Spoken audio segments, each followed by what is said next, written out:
What's up, everybody? It's your boy, Brandon, back with another edition of the Macro Insights podcast. But first, before we get started, a little disclaimer. I am not a financial advisor, and the guest is not giving financial advice. So everything you hear on this podcast is strictly opinion and should not be taken as financial advice. We disclose if we have any holdings discussed in this podcast, and you should not be following us as financial advisors. You should discuss this with professionals before you get involved or invested. And as always, it's not financial advice. So please take this strictly as our opinions and for entertainment purposes only. Now let's get into the show. What is up, everybody? I'm back with another edition of the Macro Insights podcast. So I'd like to thank everybody tuning in and streaming sats on any podcasting 2.0 apps. Those are really appreciated. I do this one recorded, so I don't read the boosts all the time on the show, but I do read them, and I appreciate all the comments and feedback. And if you're listening on audio or watching on video, please like and subscribe wherever you get podcasts. But I got a very special guest. I got Rick Batenburg, founder and chief investment officer at Clientele Capital, a VC firm specializing in the advice category. So we're going to have a little interesting conversation here today. So Rick, how you doing, man? I'm fantastic. Thank you so much for having me on. Very grateful for the opportunity. Of course. So for those in the audience who don't know much about you, I did a little quick intro, but why don't you tell us a little bit about your background and how you got to where you are today? Sure. So I spent about 3.5 years at Merrill Lynch doing a lot of syndicate work, new issue, IPO stuff, managing some money over there. And then in 2015, left the big finance side and went more hands-on. Happened to be in Colorado and really saw an opportunity in cannabis, especially from the financial structuring side, that I couldn't ignore. So, formed a blind pool venture fund that actually became the first qualified institutional fund in the country to hold a license inside of a venture fund structure with a qualified institutional status from the state of Colorado. And the reason I did that was really because I knew that regulations were going to change. And so I wanted to create the most flexible funding instrument that I possibly could to allow outside investors, high net worth people to invest into cannabis without necessarily all of the exposure on licensing, getting your name on a lot of lists. So that went fairly well. I say fairly well because I fell flat on my face right the moment that I started the VC firm. I was so cocky, I thought I could raise a bunch of money like right away, coming out of Merrill Lynch, and I failed horribly for the first couple of years. And then I was able to finally, start raising money into this fund to essentially create a diligence baseline on cannabis, and that was really the key, right? So there's a supply chain of cannabis, and every state has its own little Keynesian economic, theory. So because you can't move THC over state lines, every state develops, independently. So we owned everything. So grow, extraction, dispensary, packaging, hardware, compliance, training, you name it. We owned a company, funded, founded, bought, started, whatever. We're involved in every part of the supply chain of cannabis. And really the point of that was to have a very in-depth understanding and diligence information on what it took to do the business. And then around 2019 is really when we went, okay, I think we understand what's going on. We have a clear path. We understand how we want to assess the cannabis market. And for us, that was in brand and distribution. So the metaphor I always like to use is you don't necessarily want to own the farms that are growing the grain for the Grey Goose. And you don't necessarily want to own the liquor store that only has geographic loyalty, right? You really want to own the brand and the relationship with the distribution partners. So that entered the Clear. So in 2017, we found the brand The Clear, which was a brand that was invented in 2013 by Chris Barone, Courtney Maltese, Brian Maltese, and Chase Martin. And these four genius human beings came up with the first distillate. That's why it's called the clear, was because it was the first time anyone had ever seen, pure distillate. It was called the clear colloquially, like Kleenex, because they didn't know what to call it. And when we found that brand, we realized we had something special because it had become so popular in the California medical market without any real like hype, right? There was no marketing. There's no marketing around cannabis, as you know. So we knew that the product itself and in its roots were really good. And so from there, it all came down to how do we structure this so that we can scale it, right?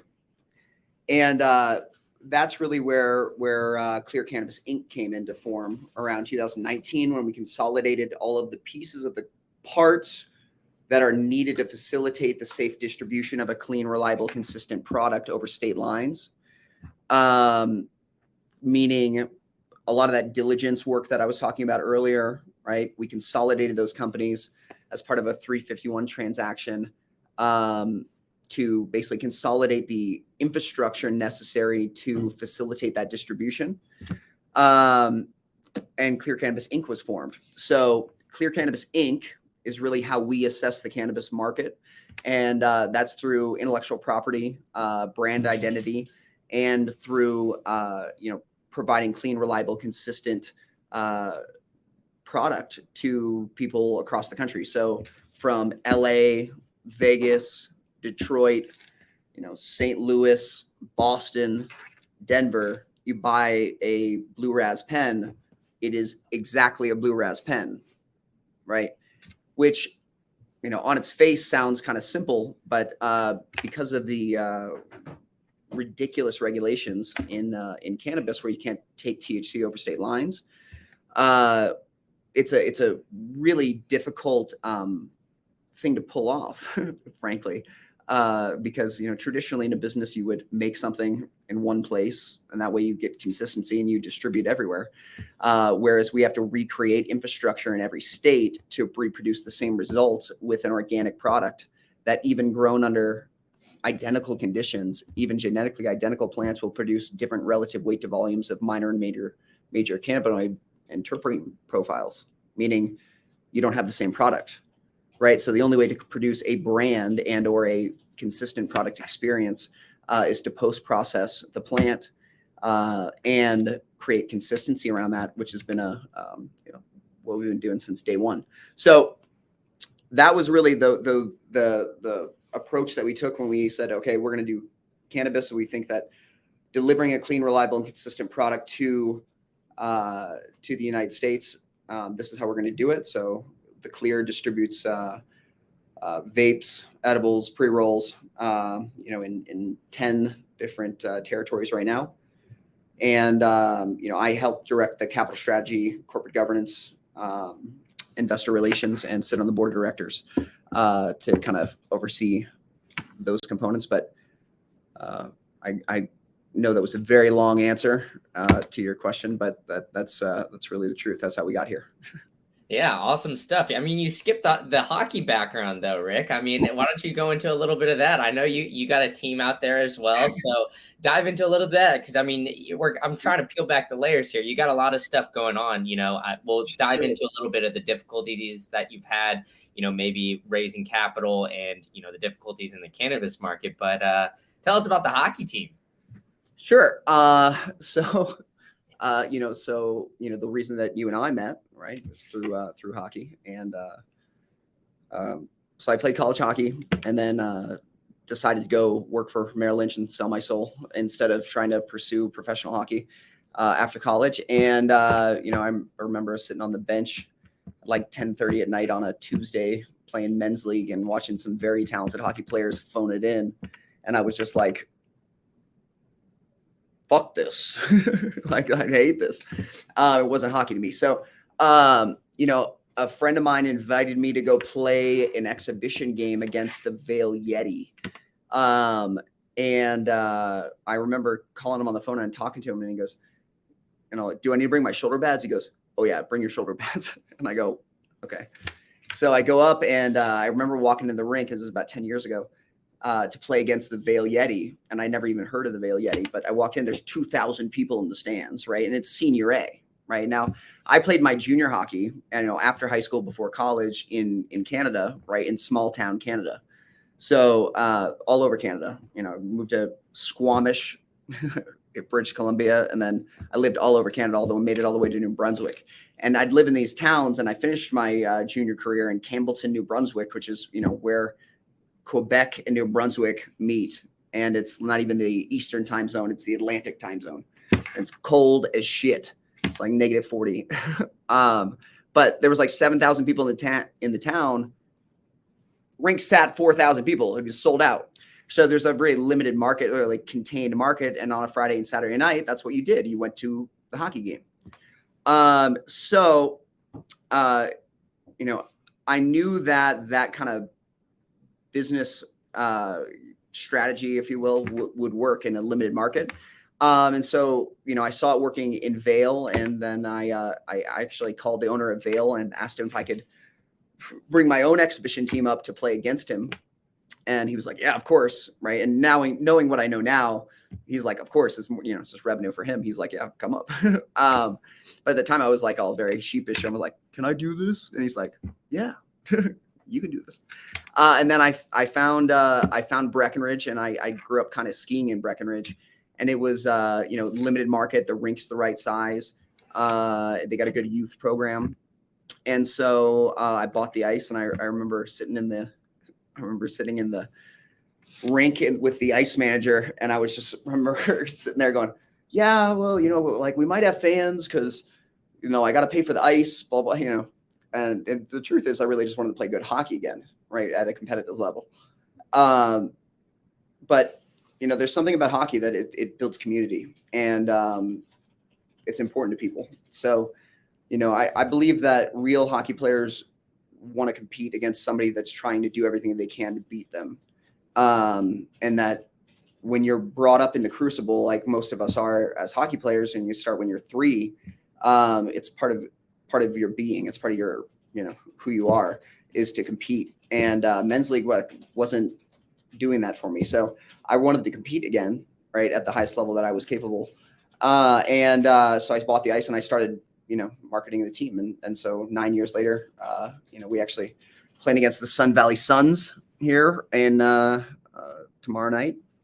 So the Mountain Hockey League is the senior A league here out in the Rockies that I unfortunately am now the commissioner of that league now as well. So somebody had to do it. So, but it's a lot of really talented hockey players, a lot of, ex-Div 1, NHL, a lot of guys that really love the game, that we still want to compete, playing Friday, Saturday nights. It's a good hockey game. It's a very senior A culture. And I learned the business playing junior hockey in Canada. But, you put good hockey on the ice, cheap beer and hockey fights on a Friday night in a limited market in a cold ski town, things work. So, put the people, ideas, and resources together to create value and create community.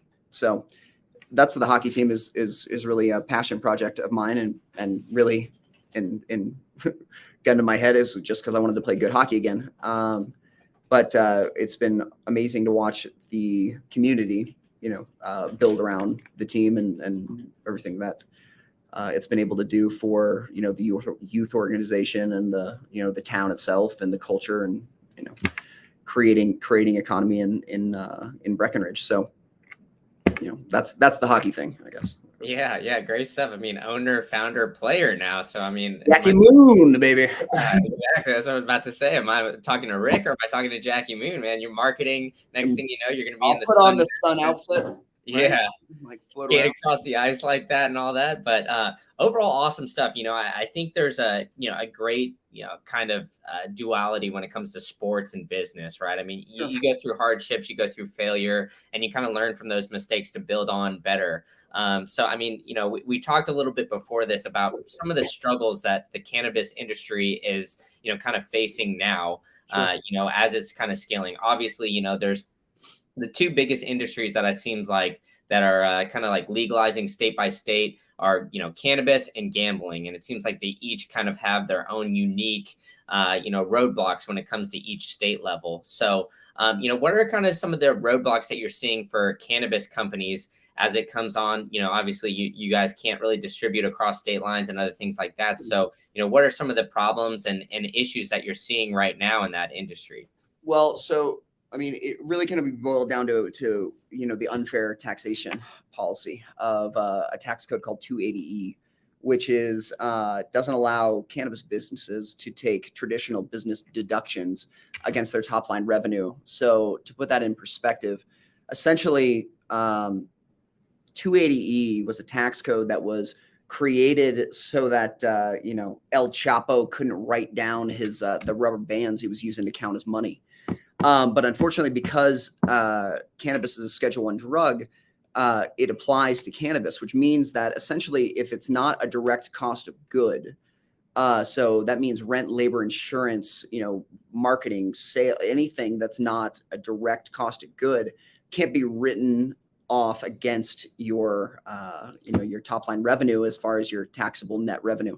So it brings the effective tax rate up to 70-80% on legal cannabis businesses at the federal level, which is just preposterous. And when I talk to real business people, they think I'm like making it up, and it is devastating, and it is preposterous, but it is real. And so that's really what's going on, and what's strangling the cannabis industry right now is that tax code. That's the biggest, I say, infrastructure thing that is really cannibalizing the cannabis industry in general, just because of the unfair taxation. Beyond that, right, there's no interstate trade commerce, but again, that's just a scale problem, right? So you have individual Keynesian economics in every state because, right, THC has to stay in the state, right? So I'm not going to say interstate trade commerce is going to save the cannabis industry or not save the cannabis industry. It might save some states that over licensed, right? But doesn't necessarily mean that it's going to save the cannabis industry. It's actually fucking irrelevant. It just changes the score, right? You've supply and demand, right? And right now you've got it limited. And if you open the doors, then now it's unlimited, right? So you're either competing with your state or you're competing with the world, period, right? So interstate trade commerce is not the, gold, the white knight. And frankly, without federal legalization or a federal oversight program, interstate trade commerce is markedly illegal, right? Because if one state citizen sues another state citizen, it's immediately a federal issue, right? Which means we would need federal governance over the cannabis industry in general, which we do not have right now, right? So what we have right now are the feds, which are collecting a disproportionate amount of tax revenue based off of what the cannabis companies are actually making, with them spending zero money to regulate it. Right. So you're sort of at an impasse, right? So you've got all the politicians are already making the money and not spending any money to regulate it, right? All the states are having to spend all the money to regulate it. So essentially the states are overtaxing themselves, right? Overtaxing their producers, and the feds are taxing the cannabis industry. So the states have to tax the cannabis industry to regulate it, right? And the feds are, taxing the cannabis industry at that preposterous rate because of the application of 280E, okay, and not spending any money to regulate it. So there's no fiscal reason, whether you're a Democrat or a Republican, to legalize it, right? That's the biggest problem, right? The pressure to do something at Congress is really coming from the Democrats and the social justice component, right? Which I'm absolutely all for. It's unfair how people have been prosecuted and still to this day are being prosecuted for cannabis. But unfortunately, there's not money behind it, right? The Last Prisoner Project, there's a lot of great, programs and movements that are markedly correct, right? Like socially correct, in my opinion, obviously subjectively. But unfortunately, things change when rich guys in ties make money. And the social equity component of legalizing cannabis, nobody makes any extra money. In fact, they stand to lose money by legalizing it because 280E wasn't applicable anymore, and suddenly they're collecting less tax revenue. Now, that might not matter because they're taxing it to death, literally. Like 95% of cannabis businesses in the US lost money last year because of the tax code.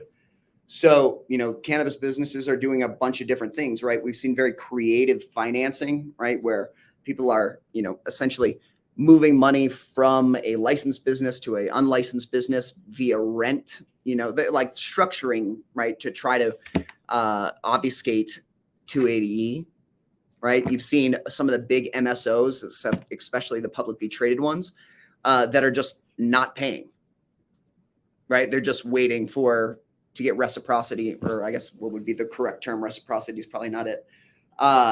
But retroactively effective tax relief for this unfair application. But, when we didn't see anything during the lame duck session of Congress in 2022, 2023, I think the cannabis industry as a whole was really holding their breath for that lame duck session. Perlmutter out of Colorado, there were some senators that had made some big promises that really thought they could get something jammed through. And when we didn't see that collectively, I think the cannabis industry was like, shit, well, what now? Right? So, you got to find a way to be profitable in an extraordinarily challenging environment. Cannabis is an extraordinarily challenging environment to be profitable in. You've got over-regulation, over-taxation, right? And you've got an environment where you've got margin compression, and you don't have access to traditional financing, which means that scaling your own business is either you're taking on high interest debt from, predatory debt funds, right, that have a 12% hurdle that they're trying to, make their portfolio holders income on, or you're doing bad equity deals where you're giving away the whole company. So a lot of these cannabis companies have hamstrung themselves with their capital position over the last 6-8 years, expecting this black swan event of a federal legalization or descheduling or whatever it might be, to kind of ease restrictions on the both tax situation and on the banking. And when I say banking, I don't mean checking accounts, right? Like we use checking accounts, ACH transfers. What we're really talking about is your ability to have like a working capital line, or finance your an investment bank, to be able to fund growth. And right now, that's all been privately funded. And not only has it been privately funded until this point, but all of that private funding has yet to see a return because we haven't seen a change in that regulation, right? Still being strangled by the tax code, and the lack of progress on the regulatory component, right? So all of these huge bets you've seen from the MSOs, some of these big companies that were basically trying to correlate uncorrelated assets. And when I say that, I mean you're buying up, grows, extraction, dispensaries, whatever you're buying up. But those assets had nothing to do with one another. They were just buying revenue, right, to try to get their valuation to catch up to the multiple that we were seeing in the cannabis industry because it was so hot, right? 2018, we're seeing like 136 times forward revenue as a valuation. Now we're seeing them all come back down to earth. But what's interesting, right, and why cannabis companies are super undervalued right now is you're seeing, guess what? All the revenue, these companies have become more efficient, right? They're making more revenue. They're doing it better, right? Because guess what? The cannabis industry is maturing. There's attrition of the players that can't hack it, and consolidation of the ones that, maybe have something, but were structured incorrectly. So, it's going to be a tough couple of years in the cannabis industry. I think we've got a Forrest Gump situation, as I like to say. There's going to be a few boats left, but there's going to be a lot of shrimp for the few boats left. So, I guess, our portfolio company, The Clear, is trying to be one of those boats. Yeah. So, I mean, it is interesting, right? I mean, like you said, it's like no regulation essentially, or, state by state regulation, but it's getting taxed out the ass basically. But like, where's the movement from here? Is it to essentially just try to get it federally legalized, or is it try to get it, maybe looked at a little bit more like an alcohol or, tobacco companies or So, something like that? so you know, like anything, there's a million ways to skin the cat, right? Like you can do it a bunch of different ways. And then again, you're familiar, you've seen the cartoon on how a bill becomes a law, right? So there's a bunch of people trying to do it different ways, right? There's a bunch of mechanisms, through the courts, through the IRS, they're through, rescheduling cannabis. The FDA could reschedule cannabis. Right now it's a Schedule 1. It could be Schedule 3 or 4 or not scheduled. And all of a sudden that tax code doesn't apply, and then banks could bank it. Right? You could get federal legalization. We could get an excise tax like we do on alcohol, where we get a sticker. The feds would have to regulate that. There's a bunch of different ways this could go down. But what I'm going to point your attention back to is that there's nobody really incentivized to move on this, right? Because they're already getting paid, right? The feds are already getting paid, right? The only people that want to see federal legalization is the cannabis industry and the people in jail for cannabis unjustly, right? Both of which take money out of the pockets of the guys that are in control, period. Okay. Right. So you got people coming out of private prisons, right? Or you've got, social equity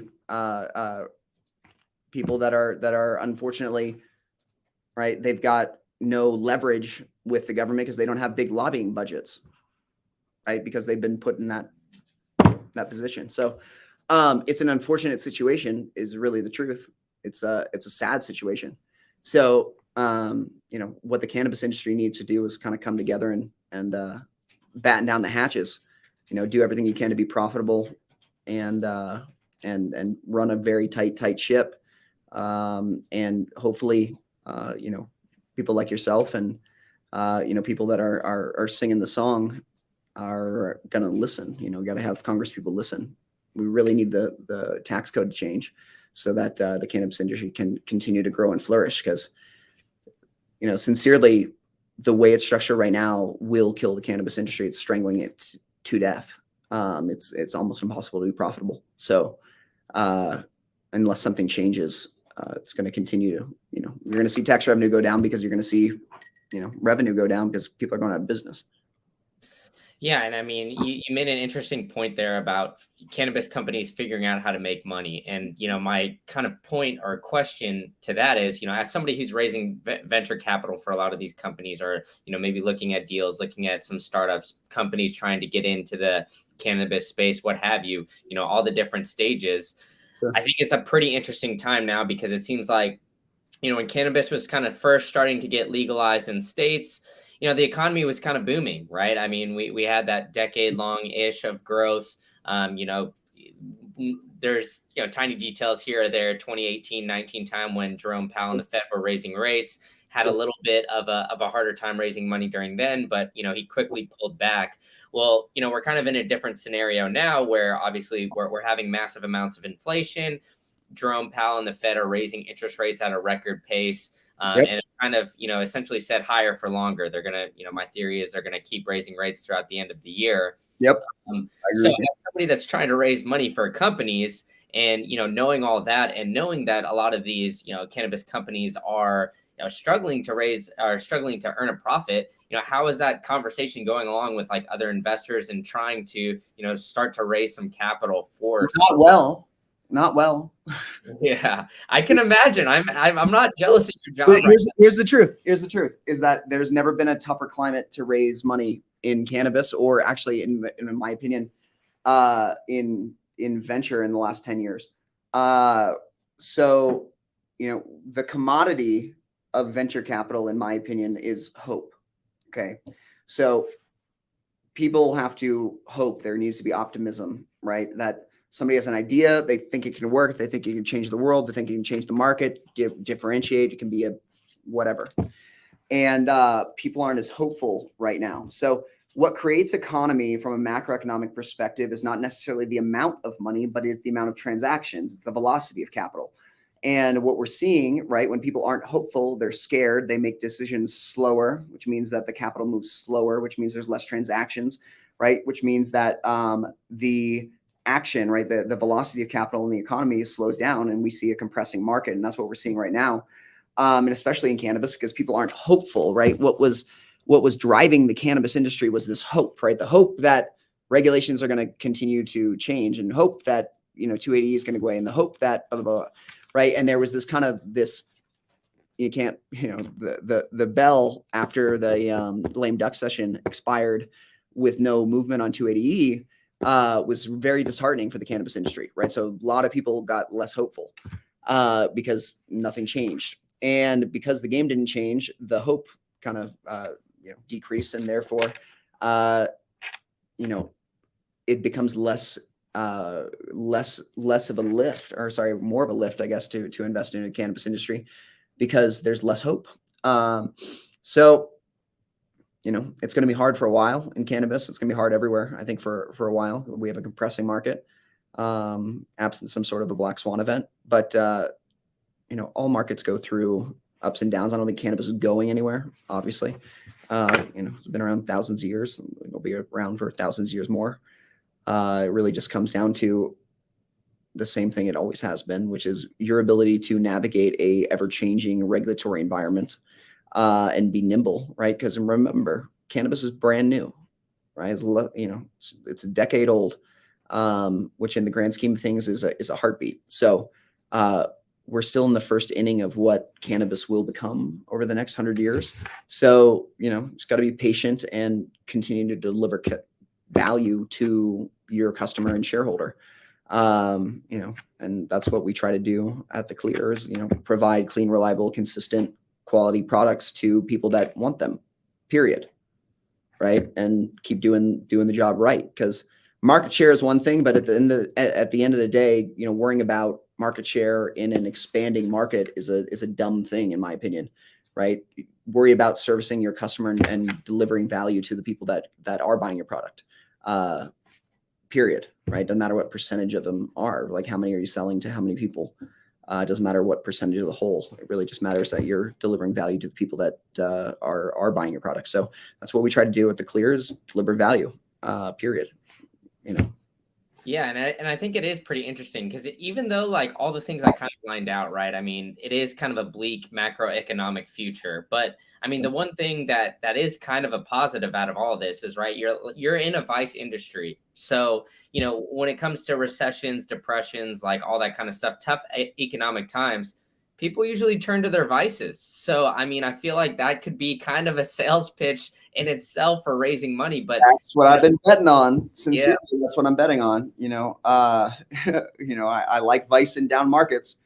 I serve on the board of directors of a company called BetBooth, which is a legal gambling IP company that allows customers through a web app and a iPhone app and a kiosk to bet on sports, but also get paid in cash, like at any BetBooth kiosk, the moment that that the game wraps. So gambling, legal gambling, and really, I'm just a fancy drug dealer for weed. But I like vice in down markets. And I say vice, but at the end of the day, it's is that these are things that people enjoy. That gives them joy. They get some sort of hope out of, right? So, cannabis makes you happy, and gambling gives you hope, I guess, is the truth, right? It gives you some sort of excitement in tough times. So, that and the hockey team. So, Yeah, exactly. So, I mean, hey, gambling at once. We're coming up on March Madness, so this is going to drop like right in the middle of the tournament. So, I mean, this is one of the more popular times for people to get in and gamble and just kind of toss a little bit here or there around. But I know you said you're investing in mostly you're focusing on the cannabis, but you are in a gambling industry as well. Yeah. Kind of going through that. So with that, it seems like every other month or week or so, one state is legalizing it, but there's like kind of hurdles. So for example, I'm in Florida. So initially sports gambling was legalized here, but there's an agreement with the Seminole tribe. I mean, this is all just from news articles that I know, so I'm not in the weeds of it, but essentially Hard Rock was saying that they were going to almost like monopolize the entire sports gambling industry in the state of Florida, and all these other apps or whatever couldn't really come in except for like DraftKings or FanDuel, like the daily fantasy stuff. Sure. But now those other companies are suing the state of Florida because of this monopoly that the Hard Rock has. So there's no sports gambling now legalized in Florida. It's kind of like on a little delay. So, are you kind of seeing like maybe not the similar kind of hurdles that you see in cannabis, but maybe some other kind of hurdles as it comes to opening up gambling, these ATMs and whatever throughout the entire. Sure. There's definitely similarities in the way that there's inconsistent regulatory patterns in state to state, right? Very, very simply, right? That's probably the most obvious one. It's funny you mentioned Florida though, because the Margaritaville cruise ship, which runs out of, oh God, I can't remember. Monica, what does it run out of? It's in Florida. Is it West Palm Beach? I think West Palm Beach to Nassau. But we actually got the machines on the cruise ship, and it's like some of the only legal sports betting, but it has to be in international waters. But you make a strong point, which is there's a lot of hurry up and wait with industries like this and in emerging markets like this. So, remember, we wouldn't have the opportunity that we have in cannabis or in legal gambling if it wasn't illegal first, right? That's the truth, right? If it had been established by the time that you and I were born and everyone that's alive were born, these industries have been well established, just like the alcohol industry is well established. So, I try not to be too upset that it's not going as fast as I would like. And you really just try to take a step back and be grateful that we have an opportunity and try to navigate it the best we can. So, from macroeconomic perspective of legal gambling, Europe is really, head and shoulders ahead of us from a regulatory perspective. And I say that because of the way that they've chosen to regulate it is a little more consistent and easier to operate for a business there. But the United States obviously represents a huge market in the legal gambling space, which is, I believe there's 31 different sports books that are operational in the United States. Maybe it's 29. It's right around 30. But they're all losing money right now. And the reason they're losing money is because to acquire the customers they're acquiring is such a huge marketing lift. And they're acquiring a very fickle customer who has all the apps, right? And they're spending between $2,500 and $4,500 per customer to acquire them, right? Giving them free bets, free whatever it might be. And when you bet on the money line, which is, and I'm learning all this, I'm not a big sports gambler, but I've learned all this being on the board. The win rate, right? Or the win rate for the house, call it, 6 to 8% if they're betting on the money line.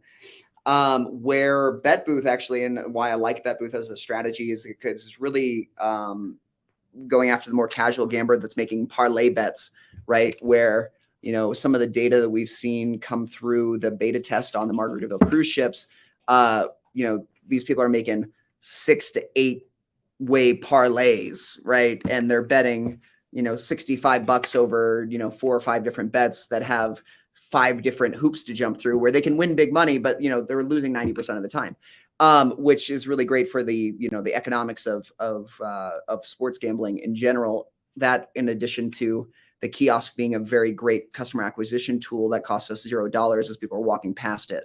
So it really comes down to, yes, the cannabis industry, there's an opportunity. Yes, there's an opportunity in sports betting. But you got to be very careful and while you're assessing those opportunities and really understand the macroeconomics and the competition within those spaces and how your strategy is going to be affected based off of both those macroeconomic forces and the regulatory forces, but also by consumer habits and what people want, right? So it's not enough to just be a cannabis company, right? It was in maybe 2017 if you wanted to raise money, but now as the cannabis market has matured, you got to be better. You got to differentiate yourself in some way, which comes with the maturity of any market or any industry itself. So You know, I don't think it's very different necessarily than, you know, when you're assessing any market, but it is, you know, it is novel because we've never done it before, right? No one's ever done this in cannabis. So I enjoy that component of it. It's, you know, makes it a little bit of fun trying to figure it out, right? It's always a puzzle every day. So, you know, that's exciting.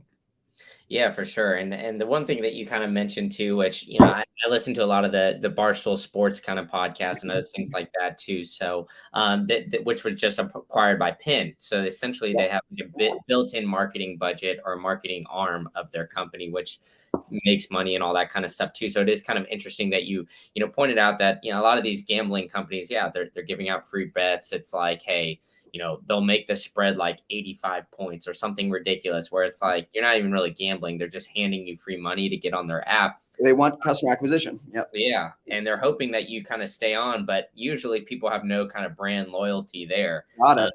where they're essentially just kind of jumping from DraftKings, FanDuel, Barstool, whatever it is, Yep. to kind of jumped from each one to each one and then pulling their money out and then maybe sticking on one, who knows, or just finding the best spread, whatever it is. So That's it's kind of interesting the parallels between those. But one area that you kind of come in with all this is like you're a first mover in these industries that have kind of been around, I guess. You know, gambling has been around in Vegas, I guess, and Well, see, that's what I love about Vice, though, right? Is because it's like we don't have to go establish a market, right? It's there. It's just becoming legal, right? That's the most beautiful thing about cannabis and you know, sports betting is that people have been betting on sports since Rome, right? yeah, So it's not like we need to prove that there's a market, right? We know there's a market. It's, you know, a little unquantifiable, but it's there and we know it's there and we have confidence that it's there. So it really comes down to, okay, you know, there's a market there, right? You know that there's customers there, and the key comes down to convenience, right? That's really the truth, is that people are inherently creatures of habit. And I was going to say something more derogatory, I think, but I'll go with creatures of habit, right? So they're going to do whatever is easiest, right? So that's really what it boils down to is you make it convenient and accessible. And a great example that I like to use of this is with Napster, right? So, you know, people started, you know, illegally downloading music, right? You know, using torrents and Napster, using those. And it wasn't really until like Spotify came along, right? And it just became easier to pay for it, right? And it wasn't necessarily because people were unwilling to pay for it. It's because the systems and processes and infrastructure that was set up, right? Even Apple Music, paying $1.99 per song, right? It was just exhaustive, right? So it was that the mechanism by which people want to assess whatever it is that they're trying to do, whether that's cannabis or whether it's sports betting, whatever it is that you really have to make customer focused decisions, right? You have to make at the very base level. You have to think it all the way down to the human being that's going to be using this product, right? Product or service, whatever it might be, right? And you got to think it all the way down is like, are you providing value to that person? Not what is the best infrastructure for us and how do we make money, right? That has to be the component, but it has to work from the ground up, right?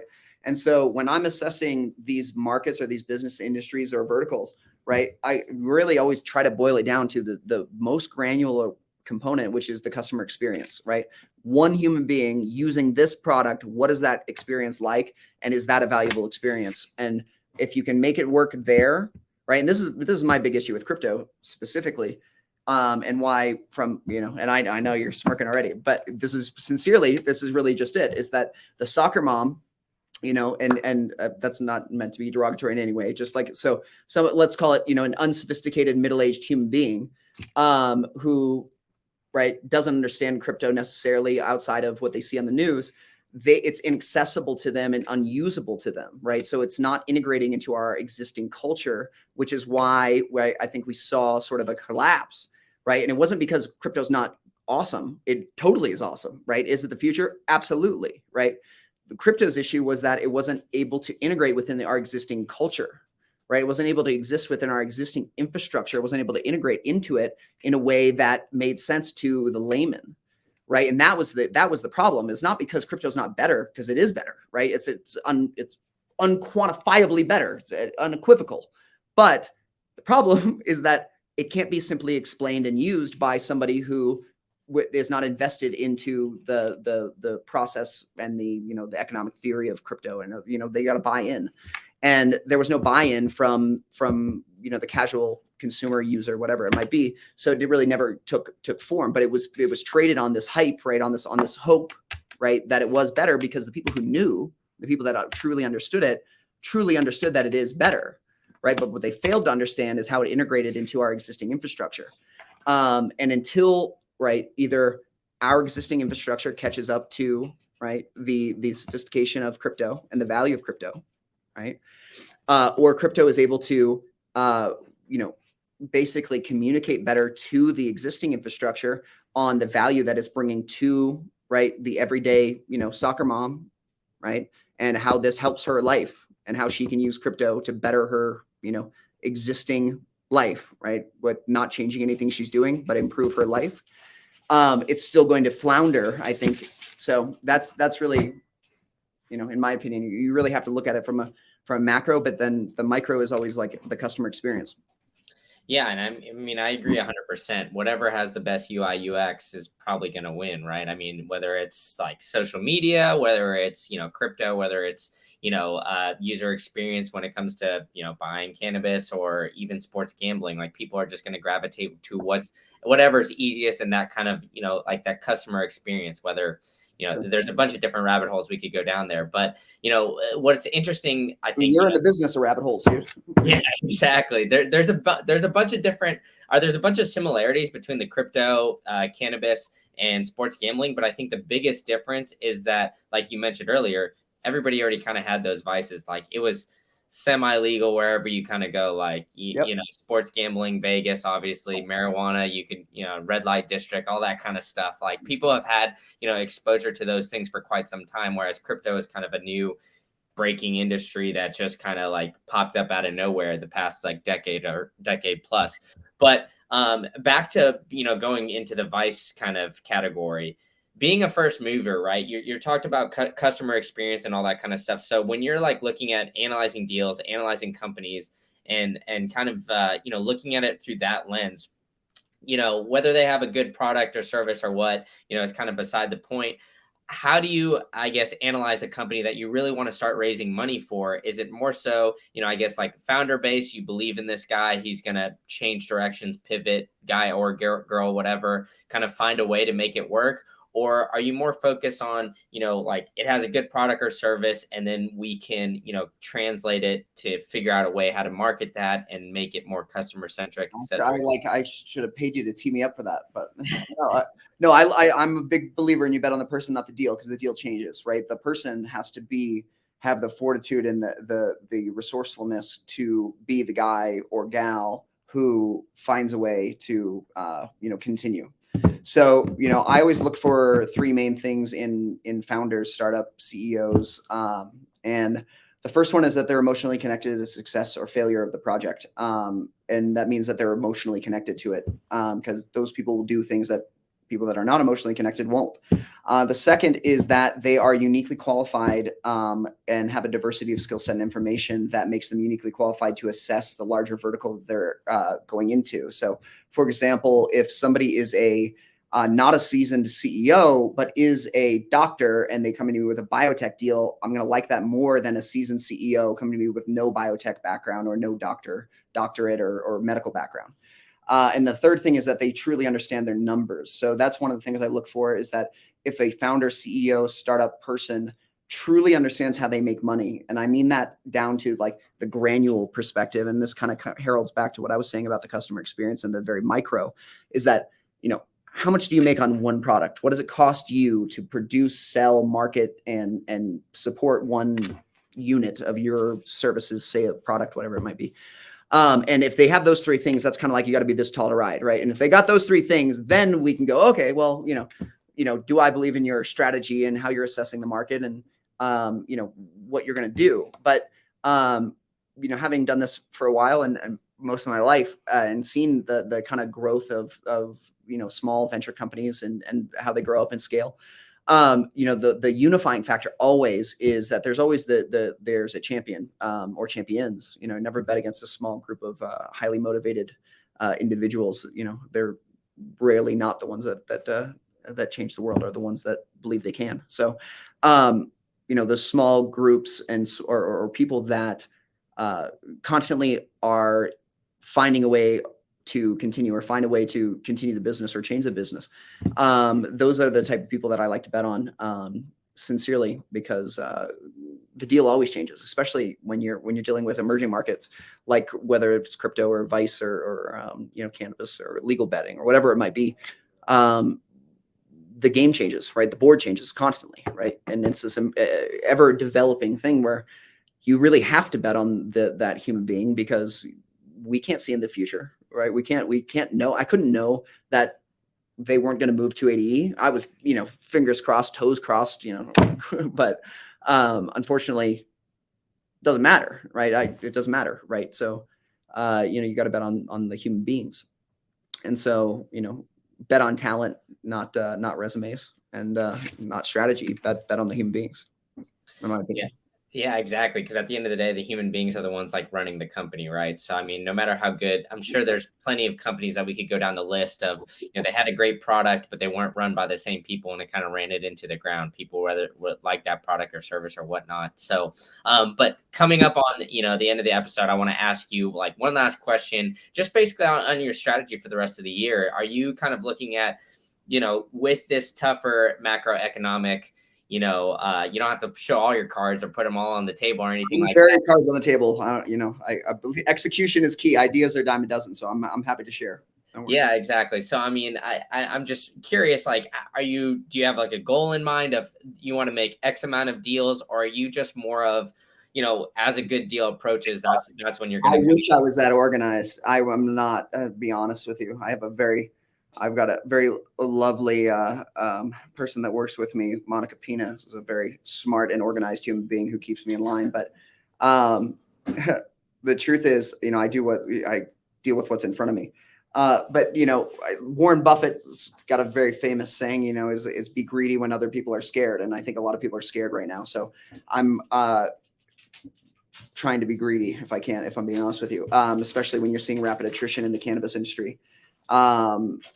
When times are tough, the people who are working get paid, right? This is the time when fortunes are made. And when I referred earlier in the episode, I told you about, we have a Forrest Gump like situation. And what I mean is, the big storm, and this is the big storm for cannabis right now.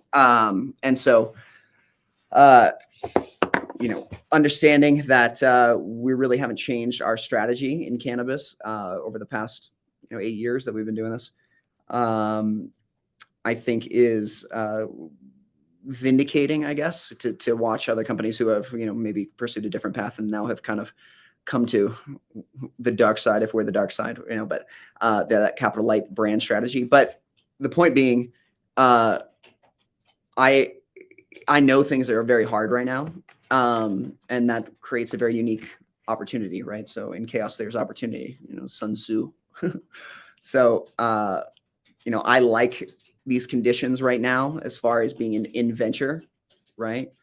If you've already made some choices where you've diluted your cap table or you've taken on high interest debt, then you've kind of limited your options. And something that my father always used to like to say to me is plan to have as many options as possible. So I think that's a good advice, especially in the cannabis industry. And by keeping your cap table tight and undiluted and being very conscious of your cash flow and cash situation, navigating these more difficult and tumultuous times is less stressful. So you only fail when you quit, right? So it's your ability to continue that matters, and especially in times like this. So I guess keep fighting the good fight is my strategy in simple terms, is just to continue. And that's all anyone can do, and all business owners can do, is find a way to keep going. So times will get better. Period. Of course they will, but who knows when. But in the meantime, get to work. Exactly right. I mean, entrepreneurs are the backbone of this great country. So, Rick, you've been very generous with your time. So I really appreciate you coming on and sharing everything that's going on in the cannabis vice industry and all that kind of stuff. Overall, great discussion. But why don't you tell the audience where they can find a little bit about you and what you got going on? Sure. So clientelecapital.com, clientele with 2 I's, CLIINTEL capital.com. Is usually a good place to start. You can find me on Instagram as the Cannabis VC.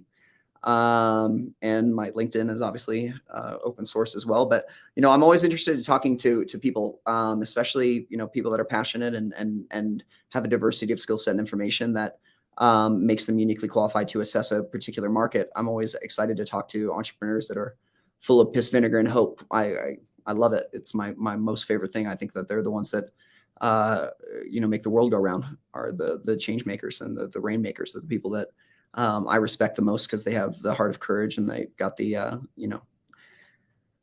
the willpower to get shit done, and those are the people that I have a deep amount of respect for. The mentors to me, and the people that I'm grateful enough to be around, are people that have that courage, right? The courage to try. Failure is part of life, but the people that have the courage to try something that they don't know is going to work. Those are the people that I like to be around. So, happy to connect with anyone. I have a policy that drives Monica crazy, that I'll take a 15-minute meeting with anybody, because you never know what they might have. And, I like to hear from as many sources of information as I possibly can, to have a larger and wider understanding. And that's purely selfish. I love it because I just love the data. I like to hear from people, and I find the most, my favorite way to learn is to talk to somebody who is both passionate and knowledgeable about a specific area of expertise. And when that person's willing to contextualize information to you in real time, knowing my existing data set, that's really the fastest way to learn a specific subject or expertise, is when somebody who is truly an expert in an area is passionate and excited to explain something to you. And I see that a lot with the people that come and pitch me deals, right? Because they first have to contextualize whatever vertical or industry that we're talking about. And they're very motivated to do so, because obviously we're trying to build something together. So, please reach out if you piss, vinegar, and hope, baby. Let's go. Right. Let's make some shit happen. I love it. And I'll link all that in the show notes, whether you're watching on YouTube or show notes on all audio podcasts. So thanks, Rick. Thanks so much, man. No, I'm very grateful for the opportunity to talk. And, you got a great show. You've brought on some amazing guests. So, honored to be invited. And, hopefully I didn't curse too much or anything, but hey, it's not a kid show. Don't worry about that. So I appreciate it, man. Yeah, of course. All right. Well, I'll talk to you soon. Hey, thanks so much, man.